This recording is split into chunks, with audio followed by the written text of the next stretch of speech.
6। मैं पूरक प्रश्न पूछ लूँ साहब? पूरे पूरे हाँ बोलो फिर। सीधा पूरा की बताना चाह रहे हैं? ना पूरा पूरा तो उत्तर आ गया। वो हाउस को पता नहीं चलेगा ना है? वो हमारे दोनों के बीच में रहेगा, हाउस को पता नहीं चलेगा। नहीं चले, कोई बात नहीं। बोलो बोलो। नहीं, हाँ, वो तो ये व्यवस्था है अपने यहाँ। कोई पूरक है, आप पूरक बताओ। पूरे प्रश्न पूछो, वो पढ़ लेंगे। माननीय अध्यक्ष महोदय, दे दिया प्रदेश व्यवस्था दे में युवाओं में जो नशे की प्रवृत्ति, ये बहुत बड़ी चिंता का विषय है। कितनी है? और हनुमानगढ़ और गंगानगर जिले में चिट्टे जैसे मादक पदार्थ और मेडिकेटेड नशे की वजह से जो है युवा वर्ग का भविष्य अंधकार में होता जा रहा है। और पिछली सरकार के समय भी बजट घोषणा 23-24 में हनुमानगढ़ में सरकारी नशा मुक्ति केंद्र खोलने की घोषणा की गई। वो कागजों तक सीमित रह गई, वो धरातल पर नहीं उतर पाई। और अब वर्तमान में भी इस बजट में 24-25 में भी हनुमानगढ़ में नशा मुक्ति केंद्र की स्थापना की घोषणा हुई है। तो मैं आपके माध्यम से मंत्री महोदय से यही पूछना चाहूँगा कि हनुमानगढ़ में ये सरकारी नशा मुक्ति केंद्र आप कब तक खोल दोगे? माननीय मंत्री जी। माननीय अध्यक्ष महोदय,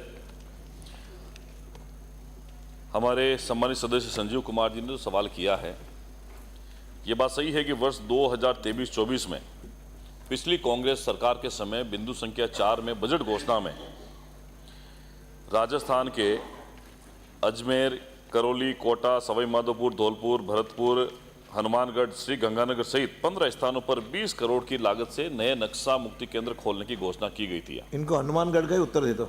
ना मैं वही दे रहा हूँ। कहीं नहीं खोला। पिछली कांग्रेस सरकार ने 5 सालों के अंदर घोषणा की, लेकिन एक भी राजस्थान में सरकारी नशा मुक्ति केंद्र नहीं खुला। हनुमानगढ़ में भी घोषणा की थी। मैं सुनो, मैं बता रहा हूं, हनुमानगढ़ में भी घोषणा हुई थी, लेकिन हनुमानगढ़ में नहीं खुला।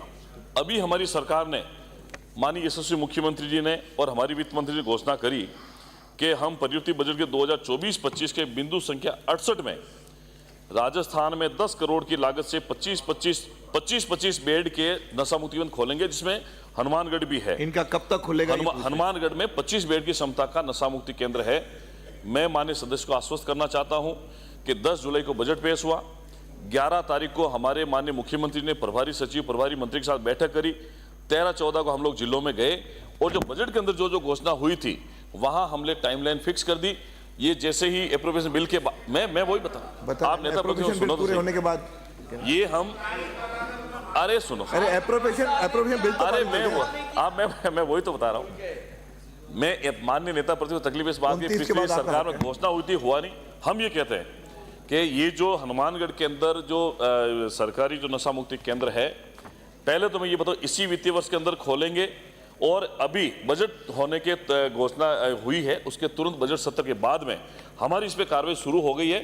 1 महीने 2 महीने के अंदर हम इसको वहां पर खोल देंगे। मेरा एक दूसरा पूरक प्रश्न है महोदय। माननीय अध्यक्ष महोदय, हनुमानगढ़ जिले में वर्तमान में बिना स्वीकृति के अनेक प्राइवेट नशा मुक्ति केंद्र जो है अवैध रूप से चल रहे हैं और वहाँ नशा छुड़वाने की बजाय लोगों का शोषण किया जाता है। अभी पिछले दिनों बिरानी थाना क्षेत्र में नशा मुक्ति केंद्र में एक व्यक्ति की पीट के हत्या कर दी गई। ऐसा गंभीर मामला भी सामने आया है। तो मैं आपके माध्यम से मंत्री महोदय से पूछना चाहता हूं कि जो अवैध नशा मुक्ति केंद्र हनुमानगढ़ जिले में चल रहे हैं, क्या उनकी विस्तृत जांच करवाने का और अवैध पाए जाने पर उनके खिलाफ कोई आवश्यक कार्रवाई करने का और ऐसे अवैध जो नशा मुक्ति केंद्र है उनको तुरंत बंद करवाने का आपका कोई विचार है क्या? विचार रखते हो क्या? यदि हाँ तो कब तक और नहीं तो क्यों, ये बताओ। माननीय अध्यक्ष महोदय, जैसा माननीय सदस्य बता रहे हैं, ये वाकई में बहुत गंभीर घटना है कि नशा मुक्ति केंद्र की आड़ में अगर कोई इलीगल सेंटर चलता है, निश्चित ही उसके खिलाफ में सख्त कार्रवाई की जाएगी और एक कमेटी बनाकर उसकी जांच की जाएगी। अगर इलीगल तरीके से वो चल रहा है, जांच रिपोर्ट में आता है, उसको निरस्त करेंगे, उसके खिलाफ सख्त कानूनी कार्रवाई करेंगे। लेकिन मैं आपको एक और बताना चाहता हूं कि हमारे सेंट्रल गवर्नमेंट से अनुदानित लगभग 35 एनजीओ चलते हैं, जिसमें हनुमानगढ़ के अंदर नारायण सेवा समिति का 15 बेड का लगभग 30 लाख रुपए ग्रांट हम देते हैं, वो एक चलता है। उसके अलावा गैर अनुदानित हमारे 2020 में अधिनियम आया था, उसके बाद में 16 एनजीओ को हमने लाइसेंस दिया हुआ है हनुमानगढ़ के अंदर अंदर 16 एनजीओ भी आज के टाइम में चल रहे हैं, लेकिन जो एनजीओ जो संस्थाएं बिना रजिस्ट्रेशन के गैर कानूनी तरीके से चल रही है, निश्चित ही उच्च स्तरीय कमेटी बनाकर जांच करेंगे, उसके खिलाफ में सख्त से सख्त कार्रवाई करेंगे। अगला धन्यवाद साहब। कि ललित मीणा जांच एक उच्च स्तरीय कमेटी की जांच होगी। जांच दो पूरे के उत्तर आ गए। जांच में इलीगल आगे माननीय आपने कहा कार्रवाई करेंगे, इन्होंने कहा कार्रवाई करेंगे तुरंत। No Lalit Meena no area होगा। अगर आप अपना प्रश्न पूछिए, आपका भी उत्तर दिलाएंगे। बहुत गंभीर विषय। अरे बैठिए, मुझे तो चर्चा में आओ। नहीं ऐसा तो चर्चा में आओ। प्रश्न संख्या 2